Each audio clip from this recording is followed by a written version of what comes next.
un traité de libre-échange, même avec du greenwashing, reste un traité de libre-échange. C'est de la concurrence déloyale. C'est un nouveau coup porté aux agriculteurs et aux agricultrices de ce pays. C'est un accord qui autorise la viande empoisonnée en France. Vous contournez le Parlement parce que vous savez que vous n'avez pas de légitimité pour conclure ces traités de libre-échange.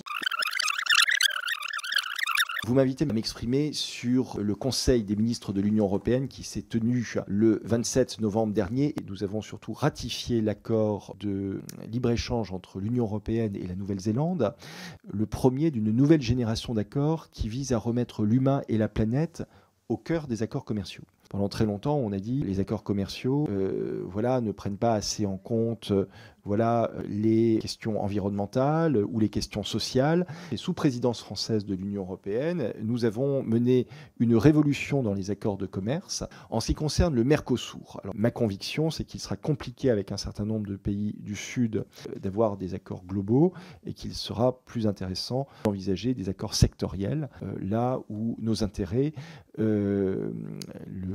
l'exigent. Vous avez parlé, Monsieur le Président, de l'accord avec l'Indonésie, qui est toujours effectivement en cours de discussion pour le renouveler.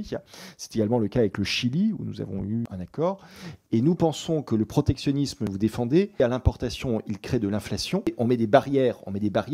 Les murailles que vous construisez pour empêcher les produits des autres d'entrer, ces mêmes murailles empêchent nos produits de sortir. Monsieur le ministre, jeudi 30 novembre dernier, il y a une semaine, mon groupe aurait dû défendre une proposition de résolution visant à s'opposer à la ratification de l'accord de libre-échange et d'association entre l'Union européenne et la Nouvelle-Zélande et à soumettre sa ratification au Parlement français. Mais 3 jours avant, le 27 novembre, le Conseil de l'Union européenne l'a ratifié en catimini, sans consultation des parlements nationaux. Pourtant, un traité qui augmente de 30% sur l'espace de 10 ans le commerce bilatéral entre l'Union européenne et la Nouvelle-Zélande mériterait au minimum un débat, une discussion, un vote à l'Assemblée nationale. Ici, on parle d'échanges sur 19 000 km. Même l'étude d'impact réalisée par la Commission européenne indique qu'il y aura une incidence sur le changement climatique, mentionne exactement qu'il y aura une augmentation de 47% des émissions de gaz à effet de serre. Un traité de libre-échange, même avec du greenwashing, reste un traité de libre-échange. L'accord prévoit une augmentation de l'exportation de viande et de lait vers l'Europe, alors que les coûts de production en Nouvelle-Zélande sont plus faibles qu'en Europe. C'est de la concurrence déloyale. C'est un nouveau coup porté aux agriculteurs et aux agricultrices de ce pays. Vous mentionnez le fait qu'il y aurait de l'inflation si on appliquait ce que nous demandons. Sur ce point de l'inflation, il ne vous aura peut-être pas échappé que dans notre niche parlementaire, nous avons proposé une proposition de loi qui encadre les marges exorbitantes que réalisent